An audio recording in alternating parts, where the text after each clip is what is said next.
Thank you, Rishi, for setting the context and really helping us spread the concept of sustainable work. Good afternoon, everyone, esteemed panelists and the audience and our moderator. And before we really start this meeting and this interesting conversation, we would really like to take a moment to explain the concept of sustainable work as we see it as GI Group. At GI Group, our mission is to contribute to the evolution of the labor market and to emphasize on the personal and social value of work. And sustainable work is a concept that basically focuses on the social impact of work. We look at it from three aspects, or it has three stakeholders, I would say. People on one side, business or corporates like us on the other side, and then we have our society and institutions. And each of these stakeholders have their own set of responsibilities to ensure an ecosystem that takes care of the social and economic and security needs of the people. When we say people, in this whole framework, it's about developing the skills of the multi-generational workforce to meet the needs of the future market.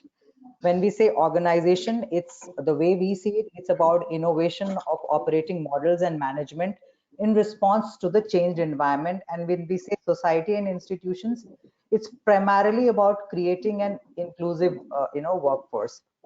And while our first webinar, which Rishi you moderated very well for us, was about talent practices to ensure sustainable work, the second one in this series that we are doing today is about building gender parity at Indian enterprises. And we have this very esteemed and nice panelists here. And before we really go into this conversation, I would really want to share a small personal experience that I had earlier this year. Last year, I think we were in 2020, while most of us were operating from home, in front of our families, meetings happening all together, one day my 11-year-old son asked me, so what, you keep talking about this manpower plan and manpower budgeting. What is this manpower plan? So I told, I told him, so manpower plan is, in the year we decide to do certain amount of work, how many people do you need? So then his next question was, so do you hire only men in your organization? I said, no, we have 50% of our workforce as women. So why do you call it manpower and why is it not women power?